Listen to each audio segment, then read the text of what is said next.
রাখতেই হচ্ছে। ব্রেকে যাওয়ার আগে ঠিক যে খবরের দিকে নজর রাখবো বলেছিলাম, লর্ডসের মোড়, সেখানে চলছে উচ্ছেদ অভিযান। সরকারি জমি দখল করে বাজার, জমি দখল করে দোকান, বাজার, গ্যারেজ, 29 কাঠা জমি দখল মুক্ত করতে এই অভিযান। সেই ছবি আপনাদের দেখাচ্ছি।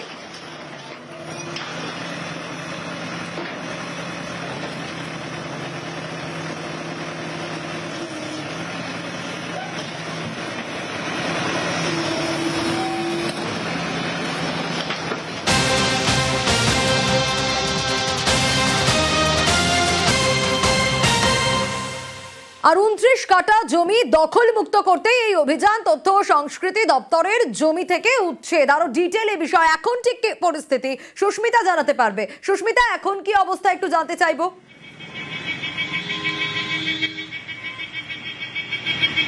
দেখো, যেমনটা তুমি বলছিলে যে কলকাতা পুরসভার তরফে আগেই নির্দেশ দেওয়া হয়েছিল, কলকাতা পুলিশের তরফে নোটিশ দেওয়া হয়েছিল 350 প্রিন্স আনোয়ার শাহ রোড এবং যেটা লর্ডসের মোড় চত্বর, সেই চত্বরেই সন্ধ্যা বাজার, কলকাতা পুরসভার 93 নম্বর ওয়ার্ড। সেখানে প্রায় 29 কাঠা জমি দখল করে দীর্ঘ 40 বছর ধরে চলছে গ্যারেজ, বাজার, এমনকি বিভিন্ন দোকান। সেই দোকান বা যে জবরদখল যুক্ত জমি সেগুলিকে মুক্ত করার জন্যই আজ পুলিশের তরফ থেকে অভিযান চালানো হয়। সেখানকার যারা ব্যবসায়ী তারা প্রাথমিক অবস্থায় যে প্রতিবাদ, সেই প্রতিবাদ করলেও কলকাতা পুলিশের যে ফোর্স, সেই ফোর্স বাড়ানো হয়। এই মুহূর্তে উত্তেজনা নেই বললেই চলে, কিন্তু যে ভাঙার কাজ, দখল মুক্ত করার যে কাজ, সেই কাজ এই মুহূর্তে প্রশাসন চালাচ্ছে।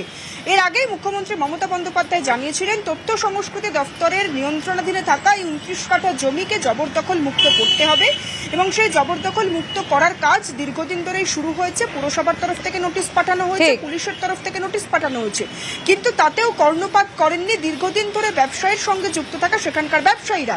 কিন্তু আজ পুলিশের তরফ থেকে ডাম্পার, বিভিন্ন যে টেলিয়ান, সেগুলিকে এনে, এমনকি জেসিবি এনে ভাঙার কাজ শুরু হয়, জবরদখল মুক্ত করার কাজ শুরু হয়। বেশ সুস্মিতা, একেবারে। এবং ব্যবসায়ীরা কি বলছে এই মুহূর্তে দাঁড়িয়ে, দেখি। 40 বছর আমার দোকান আছে, ঠিক আছে, সরকারের জায়গা আমরা করে খাচ্ছি। সরকার যখন আছে, সরকার আমাদের বলবে তো।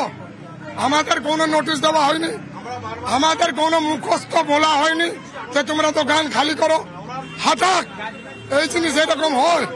20 বছর হ্যাঁ ভেড়ে নিয়ে দিল, কোনো নোটিশ না, কিছু বললো না, হঠাৎ এসে সব কিছু বের করেছি, কিছু ওইখানে সব নষ্ট হয়ে গেছে, কোনো নোটিশও দিল না, ভেঙে দিল।